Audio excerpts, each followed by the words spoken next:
Yo, what is going on, everybody? Hope y'all are having a good day, whether it's evening, morning, night, whatever. But today we got a little something new, a little something different. Um, we're gonna bring you a new segment called The Week After.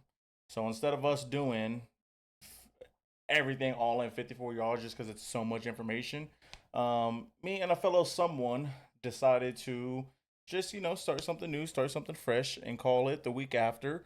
And within the title, obviously, you could tell The Week After College Football. And so basically, we're gonna just cover all last week and try to hit as much stuff as we can so we can talk maybe a little bit different stuff, or the show not as be as long for 54 yards. But I'm pretty sure y'all can guess who that somebody is.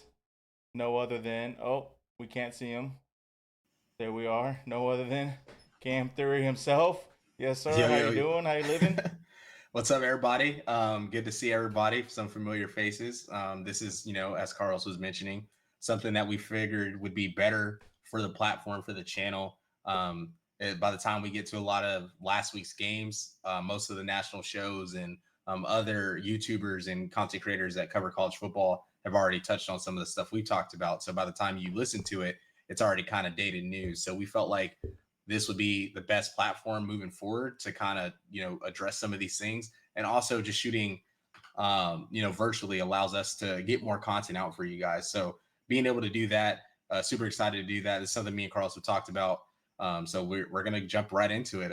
Give you guys more immediate reactions quicker, and jump right into it. So Carlos, thank Speaking you for the of, presentation. of course. But speaking of immediate reaction, I guess I'll go first since it's for this season. It's new for me, Yeah. and others, not so much. But we served the first L, and this whole year, even before the season started, I mentally I knew that we were gonna lose. I just, Mm-hmm. I'll say this: I don't think going forward, I don't think there'll be any more unbeaten teams going forward throughout the rest of college football. Like next year, the year after that, like all the years going forward, I do Mm-hmm. not think there'll be any more unbeaten teams. Mm-hmm. So there's that. So someone's gonna have to lose somewhere. Oregon, that might Mm-hmm. be this week. They play Nebraska. We'll see if that'll happen. But seems like the number one is a curse right now. So everybody that has it tends to lose. But I expected us to lose. I expected us to take this L, and kind of just gauge where we're at. Mm-hmm. But I told you, I was like, I wouldn't be surprised if we win. Obviously, I wouldn't be surprised if Mm-hmm. we lose. Mm-hmm. I was surprised what happened though. I Yeah, for wasn't sure. expecting that. Yeah. That I was not expecting. I was not expecting just us to just get bent over. Yeah, the line of Um, scrimmage.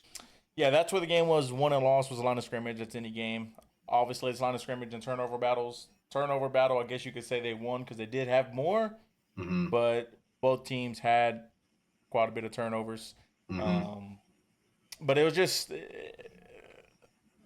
I mean, I don't even know where to start. From the beginning, it looked like we got something going relatively quick. They went three and out. No, Mm-hmm. no, they threw a Yeah. pick. Yeah, they threw a They pick. threw a pick on the first drive. Went three and out. One of the two, but we No, I got the think they went. ball. No, they went three and out. I'm They pretty went. sure. Oh yeah, they went three and out, Yeah. and then they punted to us, Mm-hmm. and we got like three first downs. So I was Mm-hmm. like, okay, this looks good. This looks great. Mm-hmm. I like what I'm seeing. Even though we punted the ball, we still got to move the ball. Mm-hmm. And then as the game goes on, we see what happens. Our best offensive line in the country doesn't look like the best offensive line in the country, which after watching the game and watching stuff, it didn't look that bad. I just don't think Quinn helped us out with like stepping up into the pocket because there's spaces for him to step up and complete Mm-hmm. throws, but he would step like back or side to side. And then most of the pressure that was coming was from side to side. And that's where we ultimately lost the game, was because he wouldn't scoot up in the pocket to create some more time for him. And with our receiving core, somebody had to be open. Hmm. So that's what kind of really hurt us and lost us the game. Was just not really Quinn, but it was a mixture of Quinn and the offensive line. Um, number 11, number 13 had themselves a day. We allowed 7 sacks total, and I think that's the most. Yeah, I'm pretty sure that was the most in a Uh, long time. And I'm kind of looking at the box score, like the recap too. So basically, y'all punted, um, or the y'all box forced score in the is punt. pretty identical. Yeah, that's the crazy part. Like y'all forced in the punt, then y'all punted, then they threw an interception, which y'all don't get any points off of that. Then they punt, then y'all punt again, then they throw another interception down the red zone. They don't get any points, but y'all also don't capitalize off that. Then No. y'all fumble, then Georgia finally gets a touchdown. So when you look at the turnover battle initially, everything kind of lines up, right? Then after that, they put y'all punt again, then Georgia gets a field goal.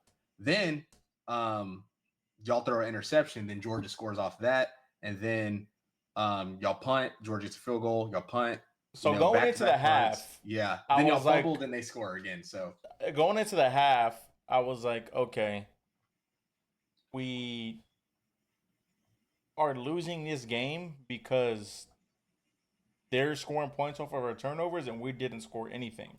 mm-hmm. That's ultimately why we lost the game. Um, Y'all couldn't capitalize we on the could have mistakes capitalized they were making. off mistakes, Mm-hmm. but I will say this: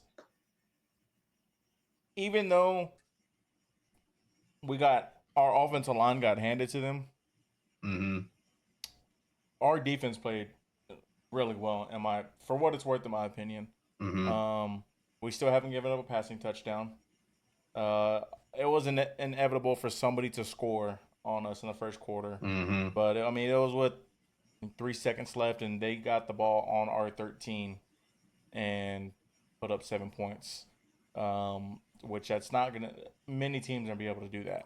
Mm-hmm. Um, but every thing that everybody's saying, like we're not ready for the SEC or blah blah blah blah blah and whatnot, I think we played really well in Mm-hmm. terms of the defense side of the ball. Offense, obviously, that was in question, especially with Sark being our head coach. But as you were saying earlier, they score off a fumble, they got the ball on the 13th. We throw a pick, they got the ball on the 28th. Um, and then I think we punted and they got the ball on the 34th. That was when like we're in the Mm-hmm. back of our end zone. Yeah, when they So they pinned got y'all 20 deep. points off 64 yards of offense. Mm-hmm. Like they didn't really score much when they like had to drive the ball. Mm-hmm. So I don't know. I mean, I'm still kind of like everywhere with just what to think because, like I said, I Mm-hmm. knew we were gonna lose, but I just wanted to see where we were, Mm-hmm. and I just kind of I don't know. Like defensively, I think we can hang with pretty much everybody in America. Yeah, for sure. Offensively, that looks like it took a step back. Uh, but I'm not gonna. Yeah. If we played again, I don't think our offense will look that bad. I'll say that. Yeah, I think a lot of that too is a product of the last couple of games. I mean, when one of your bookmarks, or I think it's one of the ones I sent you, but it was like the run percentage that Texas has had their last 3 games against better competition outside the Michigan game. Like it's Mississippi State ran the ball less than 40%. Against Oklahoma ran the ball at like 38%. And obviously, Texas in that game was struggling offensively too until Oklahoma, had some turnovers and things like that. And then in the Texas game, or the Georgia game, kind of the same thing. And then once y'all turned the ball over and Georgia was able to actually capitalize on those points, then y'all were put in chase mode and y'all had to throw the ball. And then that, when you have a Georgia team that has elite front seven, obviously you have Kirby Smart, who is a defensive guru, a defensive guy, able to, pin those athletes' ears back and actually come after the quarterback. It makes Texas one dimensional. And most Sarkisian offenses, all of them, are very run focused. more like 55% run, 45% pass, very balanced offense, which makes game planning against Steve Sarkisian so difficult is because he's able to build everything off the run game, and not being able to do that puts him kind of in a bind, even though y'all have the QB, have the offensive line, have the wide receivers to get into a shootout, to have to throw the football. It's just hard to play from behind when you're going against a team that can actually, cause pressure. So I thought that was like, that was like one of the things that really stood out to me. But one guy I wanted to highlight, two really wanted to highlight from that game was some local guys. Andrew Makuba went to LBJ, transfer from Clemson. He had a great interception. I watched the play back on Twitter, but where he was like playing the flats, yeah, and then he ran to the middle of the field to like. Yeah, that was a good pick too. That's a great pick, and that's teach shape. I mean, you tell DB he's not just like, oh, I have no one to cover. He found that crossing route underneath and made a great play on the football, and actually, picked the football off, which a lot of times that's like a PBU or things like that. But he made a play on the football, very great play. And then you have Jade had the interception off the drop in the red zone, made a play right there. And then he had the great pick, which cost some some trash and stuff to be thrown on the field, a little controversy, but he made a great play on the ball. I mean, you got two Austin guys, and then Michael Taft had a nice PBU as well in that game. You got the Austin guys showing out for the Longhorns in a big game, which I think is pretty cool. So wanted to highlight those guys. I mean, for the record goes, I don't condone the throwing the bottles on the field and whatnot. I texted you immediately when it happened, like, what the hell are they doing? I mean, you just got, for whatever the ref calls, if it's good or bad, you just got to go with it. Like, there's no need to be throwing stuff on the field and like halting the game. That just looks bad on our end. People are coming at our necks for it, but people quickly found other schools that have done that within the SEC. Oh yeah. So it's we're not the only ones. I don't think we'll be the only ones going forward either. Georgia did it in a playoff game, I believe. Yeah, it happens. Or the conference championship game. One of the two, but it happens. But then I guess my last point, I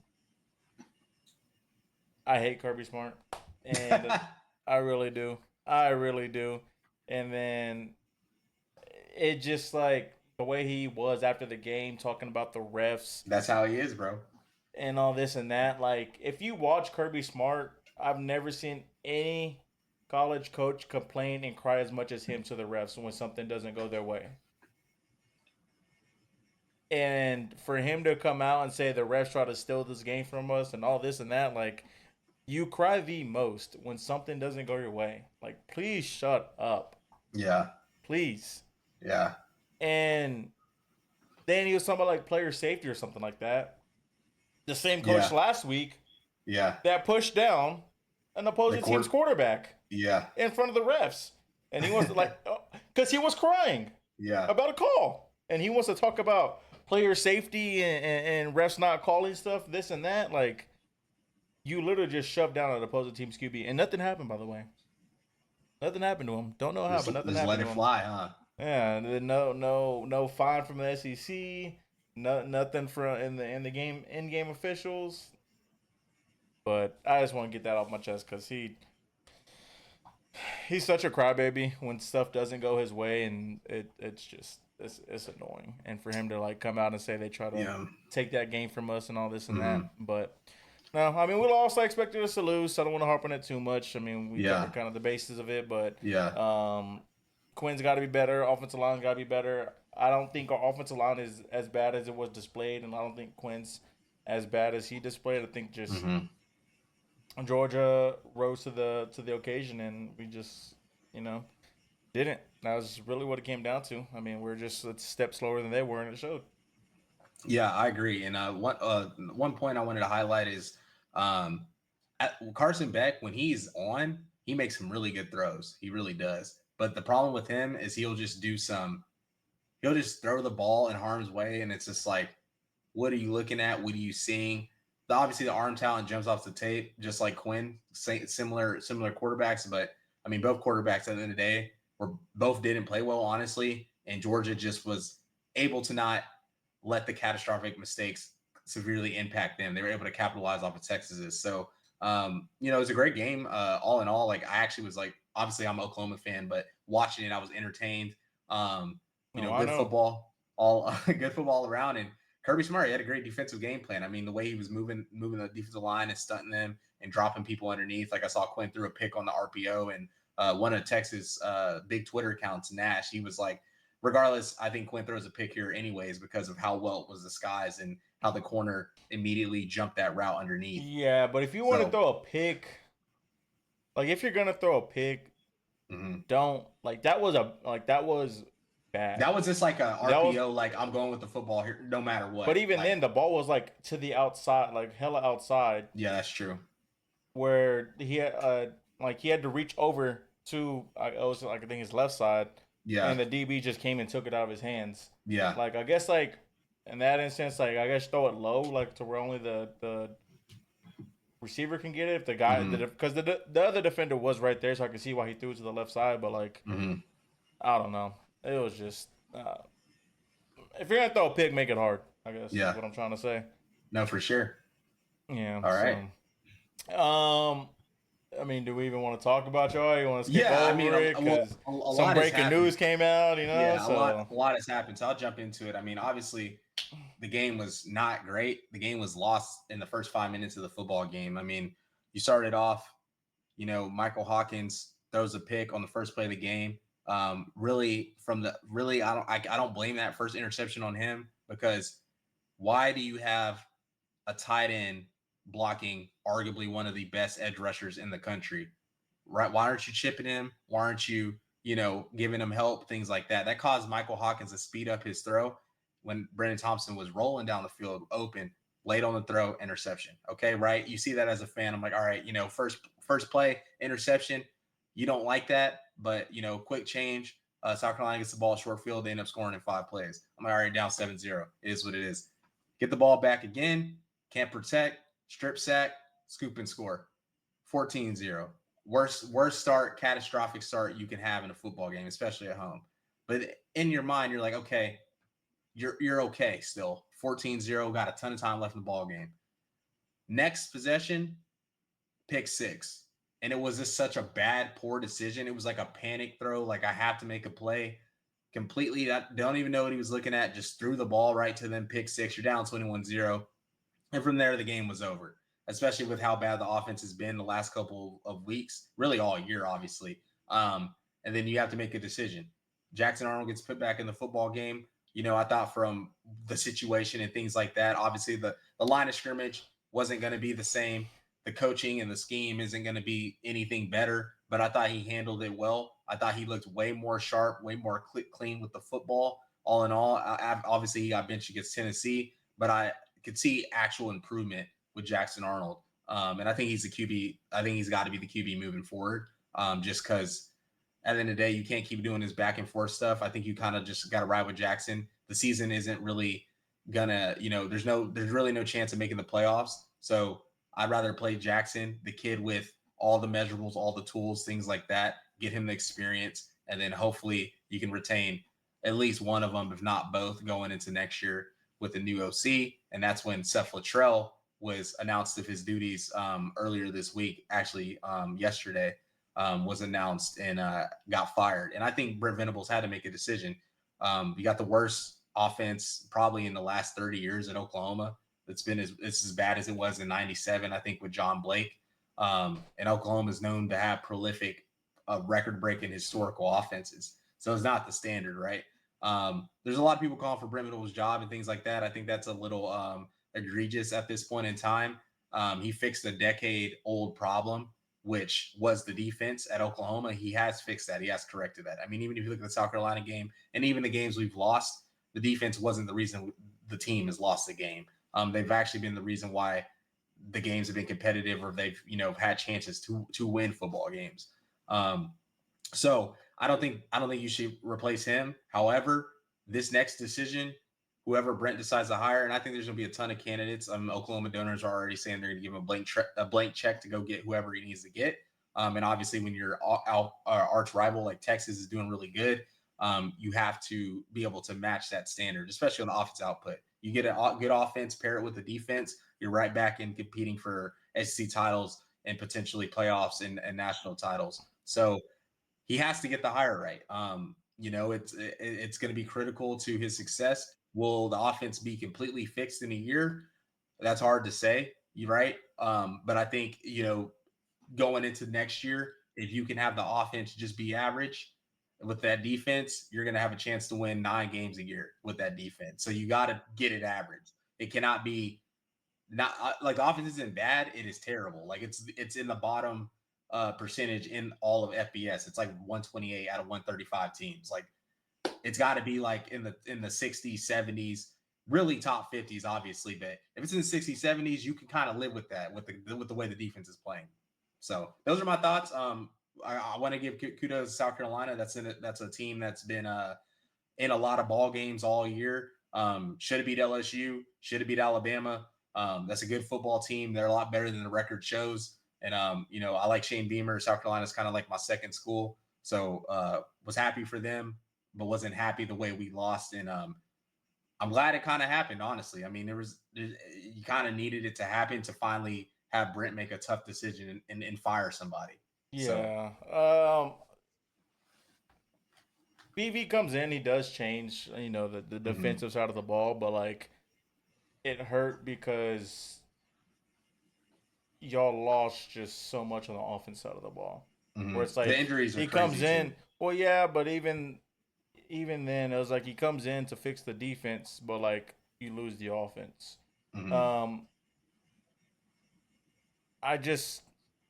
I've always felt like, I mean, I guess you can use Georgia as a different. I mean, they're just different, but I always feel like when a defensive minded coach comes into your program to be the head coach, like the offense is always just going to take the hit, just because I feel like they view just an offense side of the football differently than like obviously an offensive mastermind.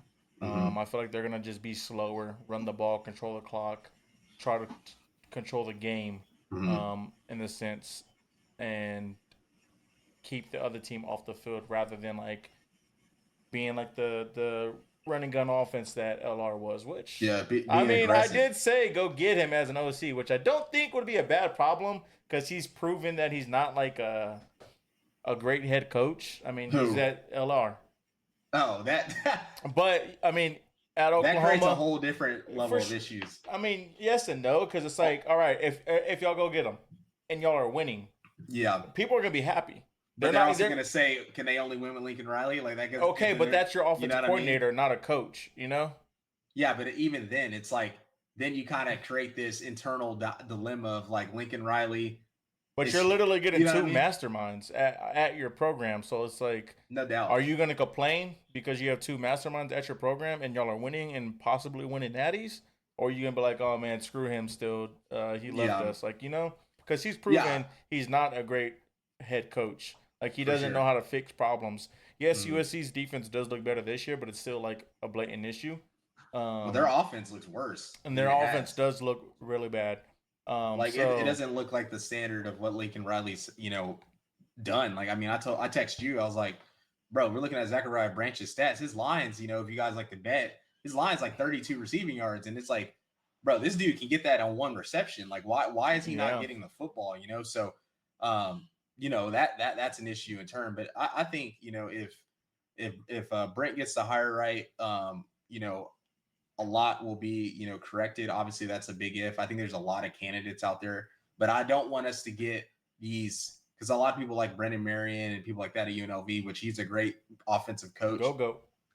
But I want a pro style offense. I want something like Sarkisian runs. I want something like Mike Bobo runs at Alabama, Kalen DeBoer. I want a pro style offense that matches an elite defense, because I think now in today's college football, the gimmicky offenses, especially against the defensive minds and how the defensive side of the ball has just been recruited better. Like, I think there's just more athletes now. Like these linebackers, I mean, you saw it firsthand playing Texas. Like these linebackers I was even watching the game and I was just like, bro, like these defensive linemen, like you throw a screen or a little swing pass, they're getting side to sideline and they're making tackles, right? So I don't think the gimmicky offenses are going to really be sustainable long term. And like, I mean, even at Tennessee, like, yeah, they beat Alabama, which you're about to get into, but that offense has slowed down drastically since their non-conference games. So I'd rather us get a pro-style guy. I think we have to get a pro-style guy because I think that's the only way you can really win natties. And especially in the conference we're in now, in the SEC, you need to be able to have multiple tight ends, multiple different body types, run the football. Obviously, you got to have like the elite skill players and things like that. But these gimmicky offenses are more made for teams that lack line of scrimmage, really good personnel pieces. And I feel like that's not really the case at Oklahoma. Obviously, our offensive line isn't great this year, but just historically, we're going to have the pieces that are going to fit a pro style offense. So, got to get a pro style guy, in my opinion. I mean, I just don't know like who. Like off the top of my head, I just don't know who like y'all would go and go out there and get because I feel like a lot of people they're not locked up, but they're locked up if that makes sense. Like it's gonna be hard to like leave a job at Alabama or LSU or like wherever the case is, like these big schools. Because I feel like most of the pro style people are gonna be at the bigger schools than that. Yeah, there's a couple of options. I mean, just some people that come to mind is I forget his name, but the OC at Penn State. He just left Kansas and took that job at Penn State. I feel like you could take him from there. You got what's his name? I mean, people throwing around people like DJ Kenny and stuff, but I don't want to get like I feel like he's the type of coach that he's not gonna take an OC job. He's gonna take a P4 job at some school soon. Yeah.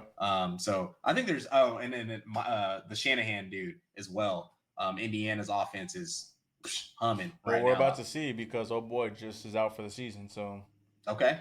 So we'll see. I mean, quarterback is a big part of the offense. I mean, y'all aren't shy of getting great quarterbacks, so I mean that could be another option. But yeah, I mean, unfortunately, both lost. It is what it is. I knew our parade had to come to an end at some point, but I'm glad against them. It was against them. That's probably the best loss on the schedule you can actually have, and the best loss in college football you can actually have, in my opinion. So I'm glad it was against them. Like I said 2 weeks ago, I still think that they're the number one team in football, and they just showed it the other night why they're probably the best team in football. So kudos to them, man. They performed, they did their thing, and they took care of business and did what they're supposed to. I called South Carolina on the win y'all's game. I thought it was gonna be a lot lower of a score than it actually was. But gave them 24 points, really. Yeah, I mean, when you create turnovers and they're able to execute off those turnovers, it's not going to be a fun game. So, but I caught that win, and unfortunately, it did happen for y'all. But I ain't gonna say I'm mad about it. So, you know, it's just like you like to see us lose. You know, hey, look at Oklahoma. I remember we were there. Yeah, shit sucks, don't it? It sucks, don't it? We'll get it corrected. Yeah, bro. It sucks, don't it? You might not even make a bowl different game. era now. You might not even make a bowl game. This money around and get it fixed quick. Shit, I don't even think that's that. To be honest, I really don't think that's the case. I mean, I think kids are still going to go to schools that they want to go to, regardless if money is an option or not. It's an extra perk, yes. But like with Alabama, Texas, Georgia, Tennessee, Oklahoma, like all these big name schools, Michigan, Penn State, like kids are still gonna want to go there to go there. Like those are massive names, and they've been proven to. Yeah, it's the portal. Because like you got guys that are gonna be high blue chip guys that don't want to sit 2 years, and then they're gonna just go to other maybe lower Power 4 schools or even Group of 5 schools, and that kind of I think like from a depth standpoint, the recruiting is just like so essential now. Like, you got to be bringing in elite guys and supplementing it like how Texas did this year with portal guys like Golden and Silas and all those guys and things like that. So, yeah. But on to the rest of the games. So we got Oregon won. I'm not going to touch too much on this game. Oregon won. It was a blowout. They played Purdue with the backup quarterback. I bet Dylan Gabriel to have under 91.5 yards, and he hit the under. Yeah, that was nuts. Yep. He had like 220 in the first half. I fell asleep during this game. You watched the rest of it, but the Oklahoma State BYU game, crazy. It looked scary a little bit for BYU, and I said on my 54 yards that this is a game that Oklahoma State would mess around and win in, and they almost put it off. But I guess to talk about the big matchups, the marquee matchups, we talked about Texas, Georgia already, so I guess we'll start it off with LSU and Arkansas. I don't know how much of this game you watched, but I didn't watch much of it because obviously it was on Yeah. during our game. So Mhm. Yeah. What stood out to me is, in my opinion, I think Garrett Nussmeier is the best quarterback in the SEC.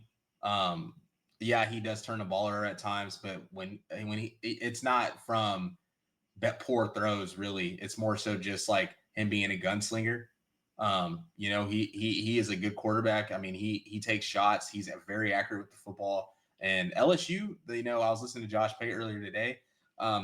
There's every team this year, as you mentioned it early in this podcast, will lose a game, and it'll probably be like that moving forward. Now you're going to see dips and highs of every team, right?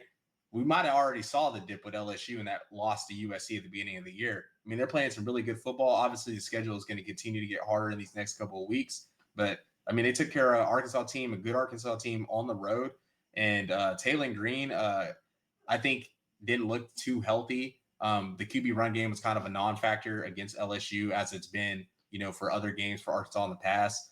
But LSU looks good, and Caden Durham, the freshman running back. I mean, he's Texas really, boy right there. yeah, he's really making his footprint and emergence on that roster. Best running back on the team, and they look good. They control the game for the most part. It wasn't close. So LSU looking good, and they got a couple challenges coming up. They got A&M and I think Bama in the next 2 weeks. So Yeah. we'll really know more about LSU these next couple of weeks. I mean, it doesn't get easy because you're at A&M, which not at A&M isn't easy, but like it's a road game, and it's a rival game, never easy. Versus Alabama, we still don't know what kind of Alabama we're getting. They're just inconsistent. Like they can just look like the best team in the country. They can just look like, what the hell are you doing? And I feel like mainly that falls on Jalen Milroe. And then you go at Florida, which is another rival game. Yeah. And you have DJ Lagway that is looking very good and looking like he's becoming more of what we saw in the spring. And then you go to Vanderbilt, who's ranked in the top 25 the first time in my lifetime. Yeah.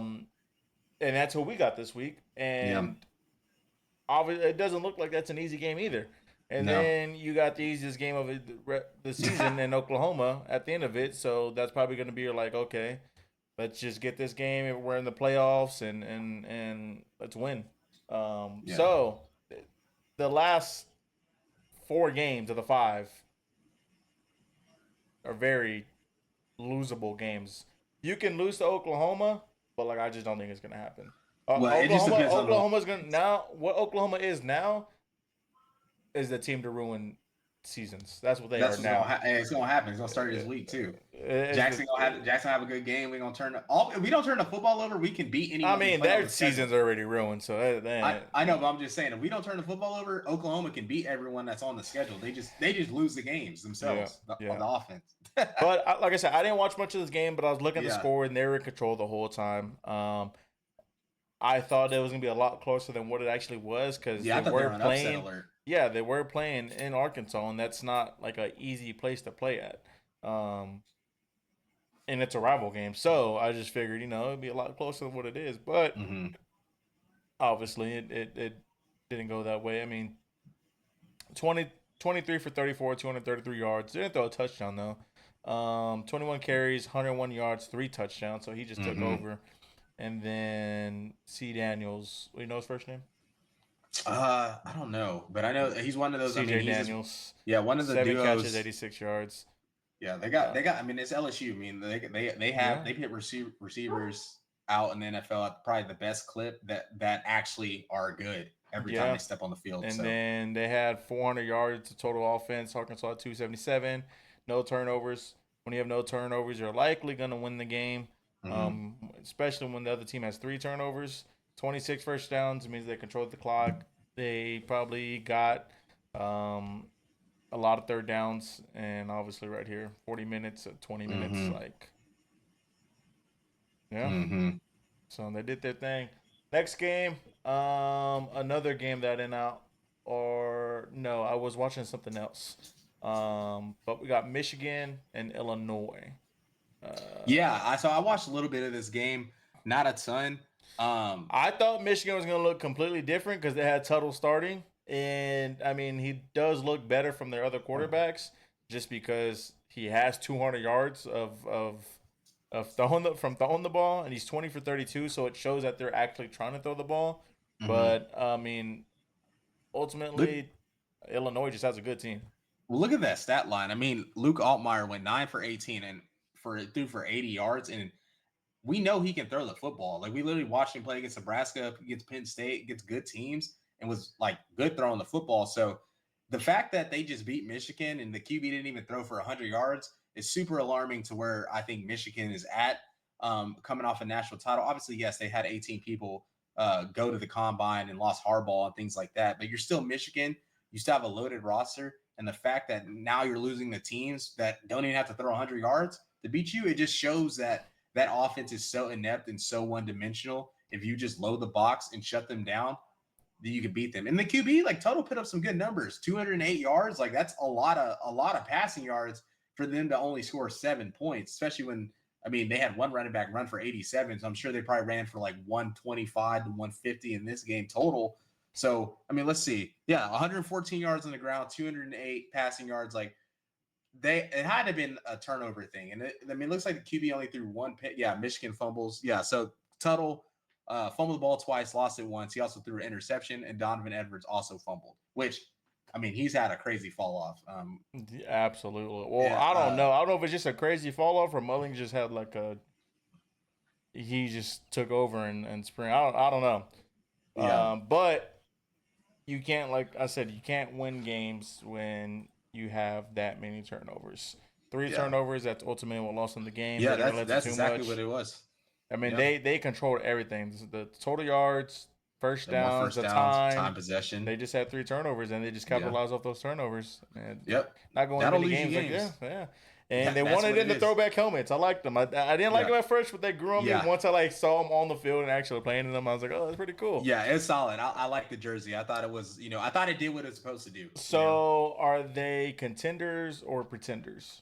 I think Illinois is a contender. I'm not really too sure who's on their schedule. I mean, I think they play Oregon. They go to their schedule. I think they play Oregon this week. Let me see. Yeah, they play Oregon this week.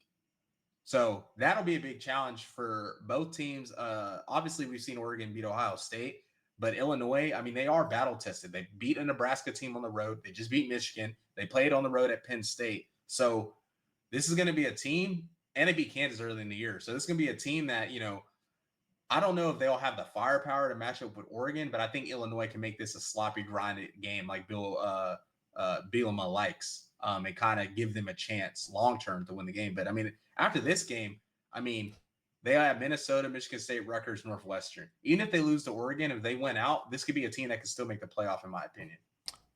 And if they beat Oregon, Yeah. Indiana, starting quarterback just went out. Mm-hmm. Oregon will have one loss. Penn State, I think, has the easiest schedule going forward. So, Yeah, Penn State probably just has to play Ohio State. oh yeah, they play Ohio State, Well, and it's at and they home. got Wisconsin. I actually was talking to Devin. I think Wisconsin might have. We'll talk later in the week, but I think Wisconsin might upset them. So if they beat Oregon, they could be looking like a team that can be playing in the Big Ten championship. Yeah. And like I don't think Oregon is a true number one team. They look very beatable. They had to cheat to win the game against Ohio State, and Hey, it's in the rule book, yeah, man. It's until, legal. until it isn't. Yeah, that's true. That's true. Um, so hey, I don't know. I like what they're doing over there, and it's good for college football with these teams Mm-hmm. that aren't big names to Mm-hmm. start running conferences. So, I agree. but yeah, you're not winning many games, turning the ball over. Next, we got Notre Dame, Georgia Tech. It was another scary game. I said I didn't watch much of this one. I was watching it a little bit, and then I said that basically don't be surprised if this game is kind of close in the late third, fourth quarter, and then Notre Mm-hmm. Dame start pulling away, Mm-hmm. which it kind of was close. I mean, after halftime, it was 7-14, and Mm-hmm. then they scored 7 points in the third quarter. Mm-hmm. So it was make it 21-7. So like it's still Mm-hmm. kind of close-ish, especially if Georgia Tech could score. but they were moving the ball down the field. Like Georgia Tech was moving the ball down the field kind of consistently. They just couldn't like ever execute on when they needed to. Um, so like you see here, like 20 for 36, 269, a touchdown. The biggest thing is the 2 picks, but even then, like Riley Leonard, 20 for 29, 203 with a pick. So like it was a good game. They just couldn't execute when they needed to, and they couldn't get stops when they needed to. Yeah. It's when I was at least watching. Yeah, Georgia Tech. I mean, they're still a solid football team. I mean, they're sitting at 5-3. So, I mean, that team's much improved. I think Vegas had them winning like 5 games, 4 games this year. So, improved team for sure as well. Yeah. So, I mean, it got away at the end. The final was 31-13, but it was played in the Mercedes-Benz Dome. Yeah, I'm just not a fan of these just random neutral site games, especially late in the year. I just don't think it's good for the sport. Like, I think you'd much rather have this game at in South Bend or at Georgia Tech. And yeah, it was technically like a home game for Georgia Tech because Georgia Tech is in Atlanta, but it's like just have the game at campus. Yeah. Like I don't understand like pitting it in a pro stadium. Yeah. So Notre Dame, another team that has pretty fairly easy schedule, and they don't look that great in my opinion. But they do play Navy next week, and Navy does look good. Yeah, they also play Army later. Yeah, and Army looks good too. So that's kind of exciting for like both those Army Navy teams to both to be ranked and both to be good. And those are teams for sure that are going to keep the football away from you. Yeah. So good luck. I'm sure we'll talk about that later in the week. But yeah, that's going to be a crazy game, and Notre Dame can't lose another game. No, they gotta. Well, the thing is now, like their schedule's gotten beefy because like we didn't think Navy and Army were going to be as good as they are, and now Notre Dame clips those guys off. That just builds their resume. Yeah. So. And going to probably the most exciting game of the weekend. Oh, wrong game. Yeah, I was like Alabama, Tennessee. Well, before we do this one, let's do Miami, Louisville real quick. Miami, Louisville. Well, that was gonna be later in the show. Okay, my bad. I'm sorry. I didn't want to mess up your flow. No, you're all good. I'm just going off of the Week 8 matchup. Okay, got it. You got it. Yeah, go further. So yeah, Alabama, Tennessee. It was a great game, rival game. Going into this game, in the last 17 games, Tennessee was 16-1, coming off that first win 2 years ago, which they should have lost in my opinion, but they ended up winning and pulling it out. Shout out the refs. And I mean, it was shaking over there in Knoxville. My TV was shaking. Them fans were loud. The problem was the offense could never get anything going until the second half. Both second half teams look completely different. But big thing was that first pick from Jalen Milroe, back of the end zone. We should have been back shouldered, but threw it like straight to the DB instead. That was in the end zone and cost them 7 points. In a game like this, that's massive. Like you're looking at a tight game going in at the end of it, but plays like that are huge because with both offenses not being able to do anything and you take away those points, like that does so much for your confidence and for you. I'm getting Cam back right now. Give me one moment. Copied. Give me one moment, guys. Go to his name. Boom. Boom, boom. Paste. We lost them. All good, though. We'll get him right back. But like as I was saying, until he joins, you just can't just have use like turnovers like that, because you have to get as many points as you can in these type of games, especially against a defense like Tennessee's. Tennessee's defense is legit, and I like them a lot. There we are. I like them a lot, and when you have them on their heels, you gotta attack. So that was the biggest thing for me, and the other big thing was Nico isn't ready for the big stage yet. Yeah, I think next year he's gonna be a problem. I just don't think this year for some reason he just can't connect on the deep ball, and I feel like going forward I mean, this could be completely stupid, but I feel like going forward, if he like you obviously you practice on the deep ball, but if like you can't connect on the deep ball, I feel like you should start throwing it shorter so the receiver can come back and like at least try to draw a flag rather Mm-hmm. than just overthrowing somebody and you get another Mm-hmm. down. You know, like at Yeah. least try to make something happen. Yeah, I think too, like Nico, he made some really good throws in that game where you were like, all right, like that's the talent you see, but there's just too many inconsistencies. And then also just the way, like I was saying earlier in the podcast, like with these offenses, these tempo offenses and things like that, once you can get a couple stops, so you can eliminate the run game, you can slow the team down substantially. But one thing I did want to say that stood out though was Tennessee's defense is legit. It's legit. Yes. That it's obviously I saw it firsthand going against my Sooners. We obviously helped them out a lot in that game, but the defense is legit, and I think they have a championship caliber defense. If Nico can kind of just continue to improve throughout the season and not play as shaky long term, but Tennessee, solid football team. So Yeah, I mean, it was a great game, especially to see both of those coaches just kind of going back and forth. But the biggest issue is going to be Jalen Milrow. I it's just kind of the same thing as last year. There's some games where he looks completely better than he was last year. Then he just kind of draws us back like, oh, you're the same player as last year. He's just so inconsistent, and I mm-hmm, don't. I That's like the rise and fall of this team. Like he could take over a game, but he could be the reason you lose the game. mm-hmm, Um, so it's gonna be interesting to see like this team going forward, mm-hmm. because ultimately I they looking at the let me see, and they can lose at LSU, they can lose at Oklahoma. Yeah. Then they Um, got the Iron Bowl. they got the Iron Bowl, so Um, like they can lose another game. I think And like like Missouri isn't that good, but like they could still like the way Bama's been playing this year, up and down. Like I mean the this, thing is if Alabama's front seven doesn't do anything, that receiving core can wreak havoc on yeah, those I would agree. Yeah, DBs. their DBs aren't. It's probably one of the weaker secondaries I've seen at Alabama. Really, really since and forever. I mean, they've Yeah. never been weak like they are right now. So And hey man, what's up with them receivers, man? man, I don't know, man.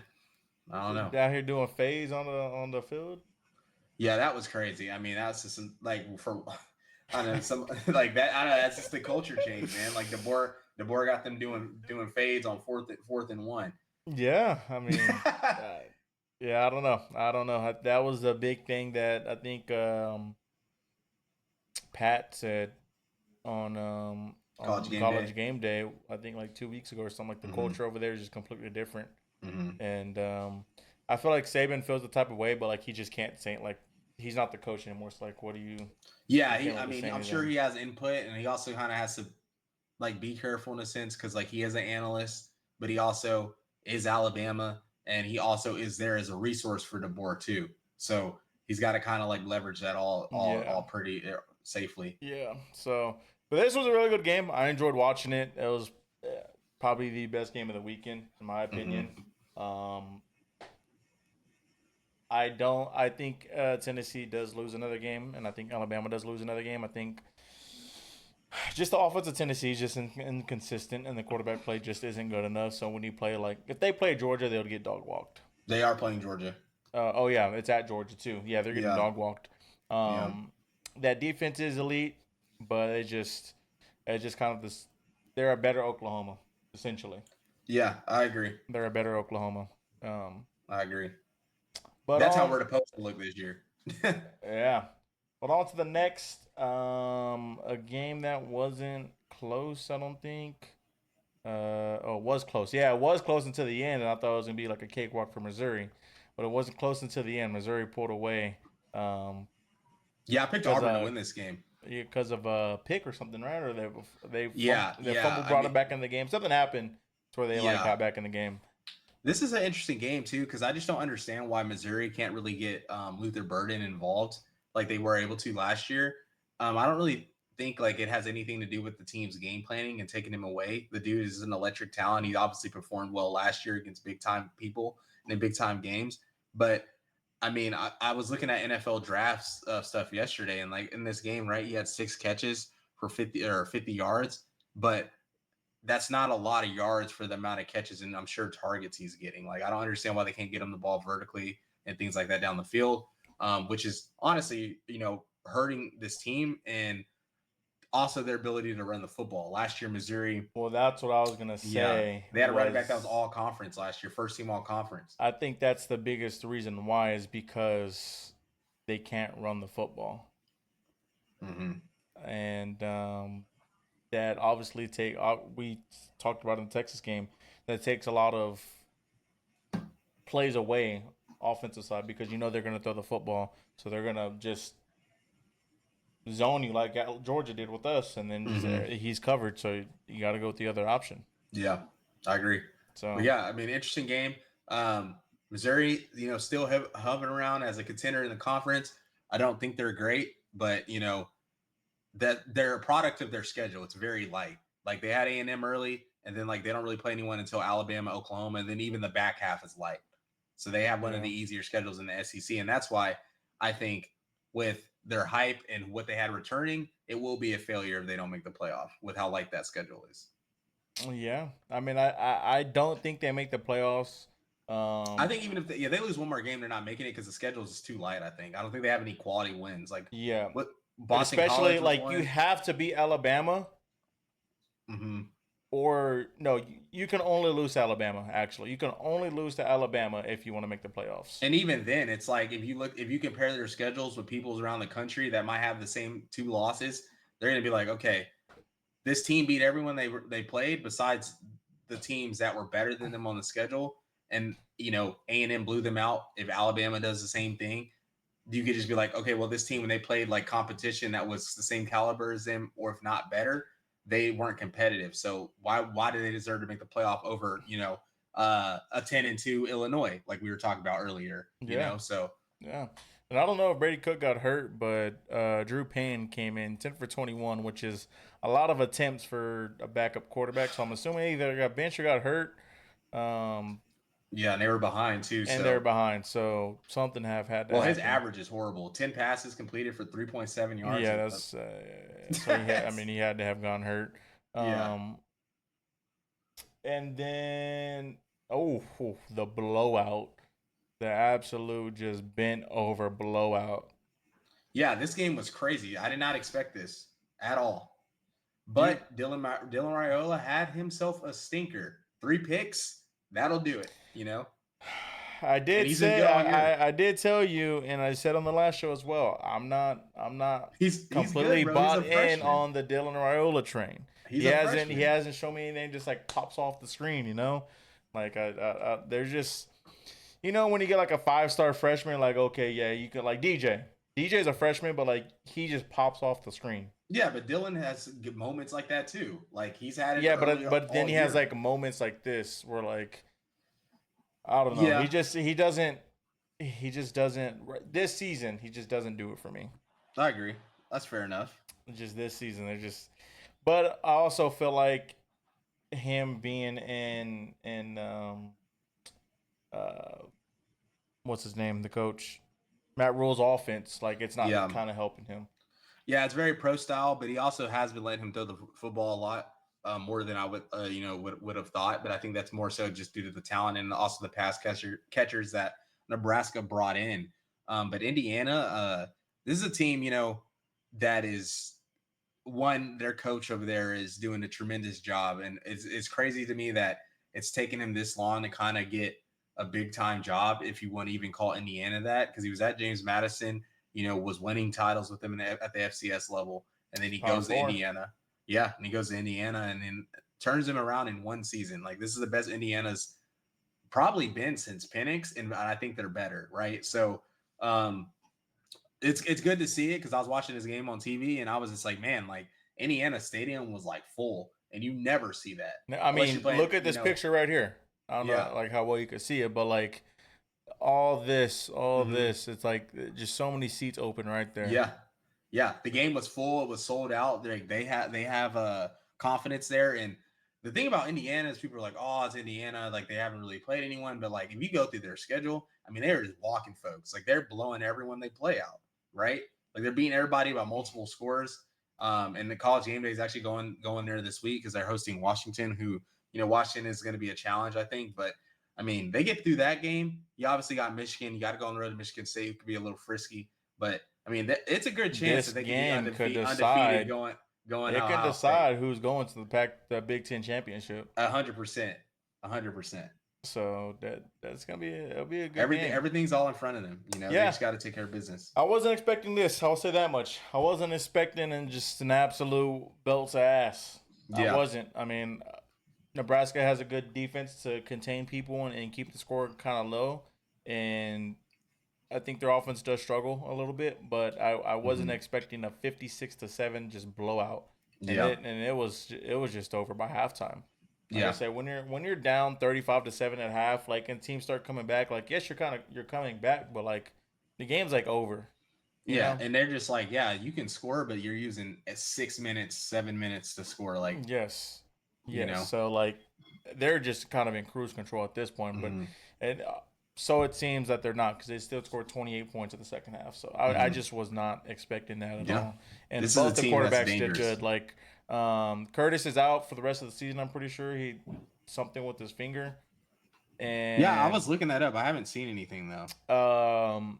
And then you had the backup come in, Taven Jackson, which he did well. I mean, 7 for 8, 91 yards, 2 TDs.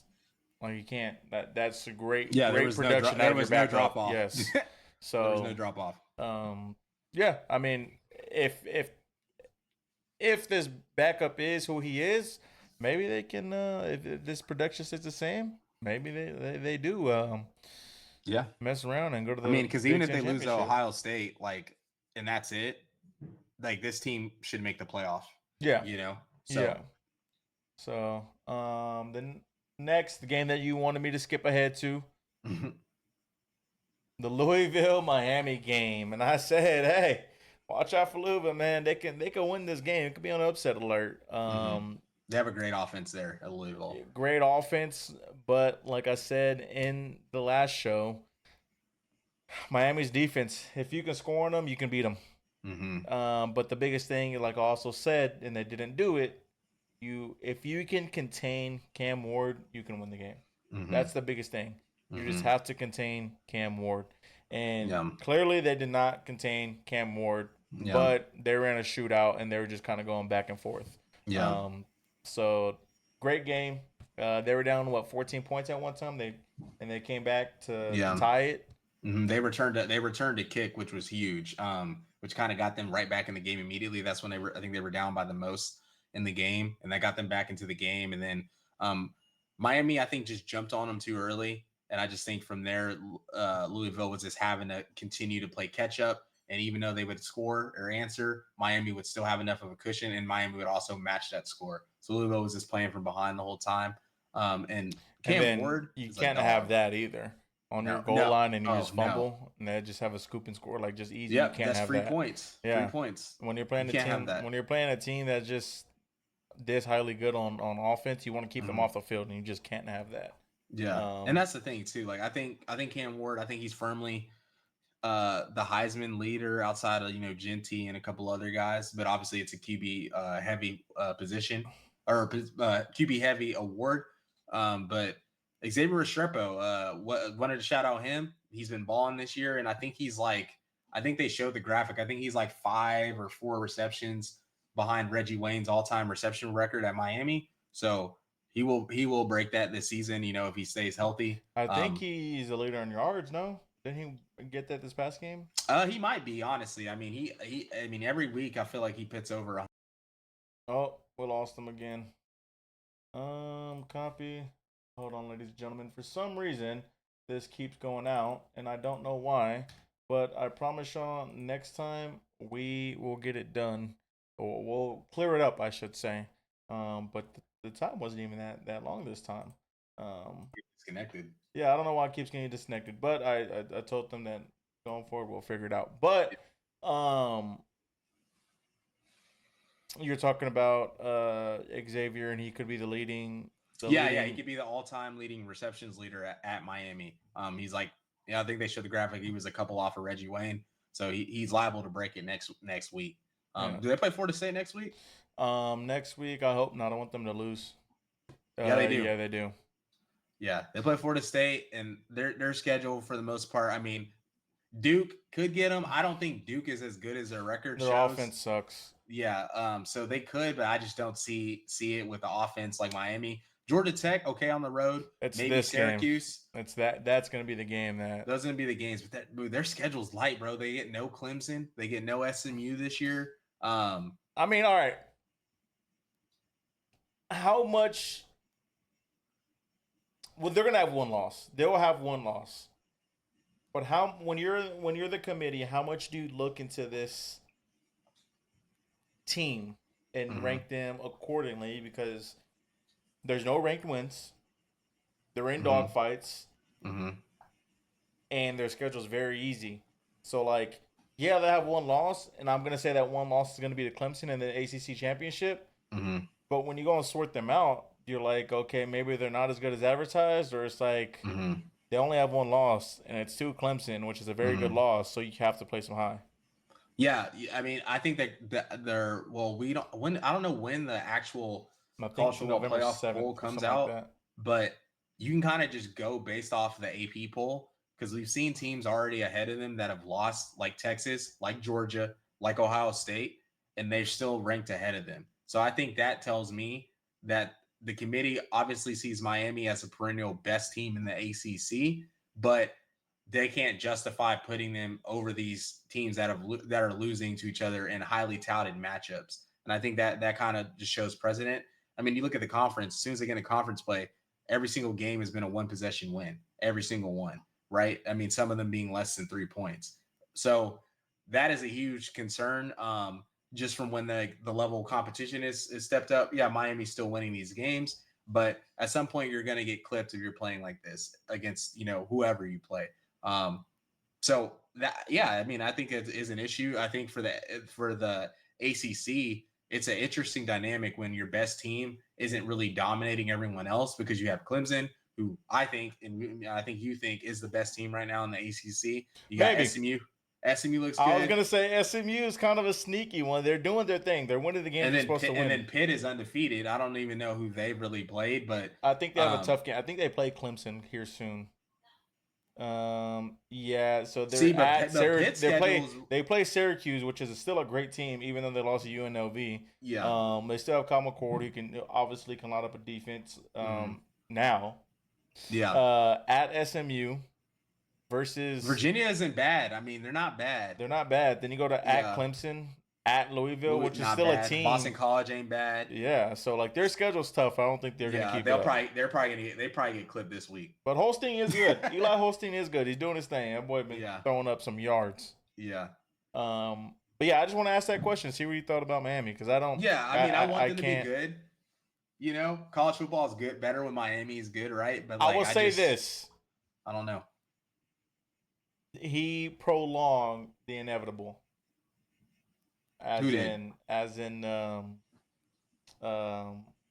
coach, can't remember his name. Mario Cristobal, yes. He prolonged the inevitable. Which is what? Getting fired. Oh yeah, he's not gonna get fired though. No, not after this. No. Cam Ward saved his career. Yeah, Cam Ward saved his career, and like the recruiting is. Yeah, he's good too. He got to do some things, Cam Ward. Yeah. Cam Ward, they're looking good, man. I just think I just don't know if like I said, they're going to get clipped or if they're going to get in the playoff. I just don't think the team is complete enough to beat these other teams and these other conferences that are going to make the playoff that they're going to play against. Yeah. Miami's the type of team that would if they would lose to if they lose to Clemson and get the 5th seed, they could lose to a group of 5 team as that 5th seed. We'll just kind of touch on a few last games. This is just a top 25 team. They went to Mississippi State and struggled. I thought this game was going to be just kind of a blowout game. The way they looked against Missouri, which for what it's worth, what Missouri is for what it's worth. But with their defense just being, I think it's the same thing as Alabama. Well, maybe. I feel like their front line is dominant. But Mhm. once you get to those linebackers and DBs, that's where A&M just like falls off. But Yeah. their front line is so good that it causes so much havoc on the Mhm. opposing team, where like it really just kind of doesn't matter. Mhm. But they went into Mississippi State and almost lost when Connor Wegman throwing 2 picks. So as Mike Elko, he's been injured. Mhm. He's had the worst QBR ever in college football history when they play Notre Dame. He comes in, goes on the road, and is against a 1-5 Mississippi State team. Throws 2 picks. At what point do you continue to keep playing him, or go with the backup quarterback that still got you these victories while he was out and looked good and is dual threat?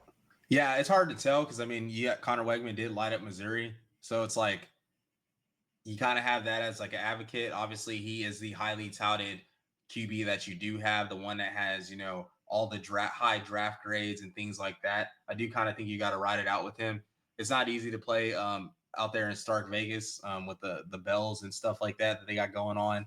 Um, but I think, the way Mike Elko is being a defensive minded coach and stuff like that, I think he rides at Connor Wegman unless the turnovers get to the point to where they're just too catastrophic. In a game against Mississippi State, you can get away with this, but Texas A&M is gonna have to play Texas, and I don't know who else they play. They LSU play coming LSU up, this week. so that could be an issue then. But Mississippi State as a team, I think Jeff Levy, obviously, yes, they're 1-6 or whatever their record is, but the last couple of weeks, especially with that freshman they have at QB, they've been able to put up some yards and some points. So I think Jeff Levy's got that team going in the right direction. I think there'll be a problem here in the near future with that QB I continuing to like get that more QB. experience. Yeah, I Yeah, like he's him a good. lot. Yeah. He's good, and I liked him. I was watching him in the ESPN or Under Armour All American game, and he was throwing to Ryan Williams, and they were talking about him being committed to Mississippi State. And I was like, this kid's pretty good. I didn't know if he Yeah. was gonna play right away because they obviously brought in He's Blake tough too. Shapen. He Yeah. takes some hits and he's tough. So Um, Other big yeah, they thing, got solid. East Carolina head coach got fired today or Dang, that's yesterday. kind of crazy. I think it was the head coach. They gave him the boot. Um, Damn. and then last thing touch up on is my underrated game of the week was down here because they played at night. TCU Utah. The reason I gave this game the other underrated game of the week was because the implications of the Big 12 championship. Mm-hmm. I think that there's gonna be multiple teams with 2 losses, including them at Yeah. the top. So if you won this game, you're still good and just kind of sitting there. And TCU went on to win this game, and they're 2-2 in the conference. The only team, the BYU could still lose. The only team that's probably not gonna have a loss, or if they do, it's gonna be one. Is gonna be BYU. I think Iowa State does lose. I don't know. It's Yeah, I would Iowa say so. State. They have to play K State. Yeah, it's Iowa State. K State offensive side is just still kind of shaky. It's good, but like it's inconsistent. Mm-hmm. So, and then you got Texas Tech, who's coming alive, but they just lost to Baylor. So Yeah. there can be some 2 loss teams in here where you can, have a shot at Mm-hmm. playing in the conference championship. But Yeah. it was a late game. Um, Usually the late games are always fun, but this one was kind of boring. Not much Mm-hmm. offense. Um, did you watch it at all? Yeah, I was watching this. I was watching it with Kat and her family. Obviously, they're from Fort Worth, so they can't stand TCU. But yeah, I just thought this game was interesting. And honestly, just how bad the Utah offense is without Cam Rising. Like, it's really bad. I think kind of their identity of what they want to do, run the ball, take shots, play action, has been non existent with Cam Rising being out. And Utah, this is a team that was ranked in the top 10 at the start of the year, and obviously, like, injuries and all is a big part of the game, but I just didn't expect them to lose the way they've lost in the Big 12, especially with how good that defense is and things like that. So um, it's interesting to just kind of see the decline of them. And the Big 12, we talked about it all offseason, but I mean, even now, this is going to be by far the best conference from like parity standpoint. Every time you look at a game, you feel like no matter what teams besides all the teams. I mean, Oklahoma State almost beat the best team in the conference this week. So it's Yeah. like you look at it, anybody could beat anybody, right? And I mean, you look at a team like Colorado. I know how you Colorado fans have been on me and Shoney, and some of the other folks over here at Opinionated. But hey, I mean, Colorado, that's a team right now with the talent they got, the roster they got. I mean, they're much improved. Even the game they lost to K-State, like it wasn't like they got smacked like we thought they would. They lost by 3. So Colorado, I mean, With hey, injuries. I would honestly, for me, and as a college football fan, especially since Oklahoma's having the year they're having, I would love for Colorado to make the playoff. I just think it would be good for the sport to have Dion in the spotlight like that, and then obviously you have 2 top 10 draft picks on your roster with Travis and Shedeur. So like you want to see those guys go against some of the topper echelon talent in the country.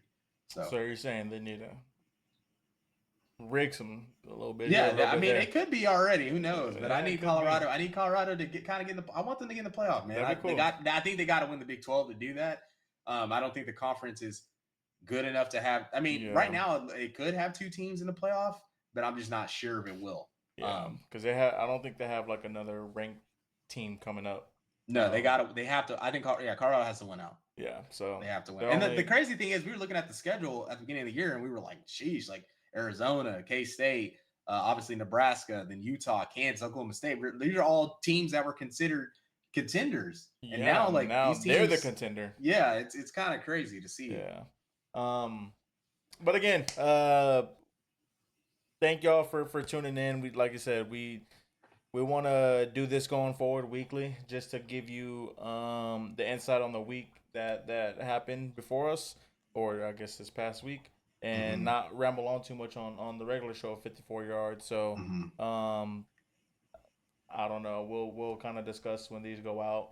But stay tuned. Stay tuned for them. Like I said, it's another implement of 54 yards, just 54 yards the week after, and I'm excited, man. I mean, we're halfway done, unfortunately, but crazy, honestly. So it's kind of sad. Yeah, I know, but there's still a lot of football to be played, so there's still a lot of coverage to be done. And there's no off season. Like obviously we're installing this, and wanting to do multiple shows a week. But even in the off season, like we'll probably just do one show a week, weekly. But there's so much that always goes on because we got recruiting, we got news, transfer portal, and then obviously too we got the NFL, which we want to start talking about a little bit as well. So we're gonna have stuff for you. I don't know if I want to talk about that. Same. Jets suck and the Cowboys suck. I mean, y'all will probably beat us, but yeah. Yeah. But again, thank y'all guys for tuning in. I appreciate it. And if y'all, I guess we can try to do some community questions on this as well. Yeah, absolutely. Yeah. I mean, me and Carlos are going to be doing our best watching football throughout the season, or obviously throughout Saturday, to write stuff down and kind of have some talking points to talk about. Twitter, bookmarks, things like that. So if there's anything you guys want us to touch on, and it's hard, even with the YouTube TV and all the monitors, it's hard to watch all these games. It's hard to watch a lot of them, man. So if you guys can catch some stuff that we don't see, or if you guys stay up like us and watch these crazy late games on the Thursdays and Fridays, let us know in the comments what you guys like. Any way we can improve the show and give you guys a better product moving forward. Yes, sir. Yes, sir. As always, it's your boy Lowe's from 54 Yards. Welcome. Boomer. We'll see y'all guys next time.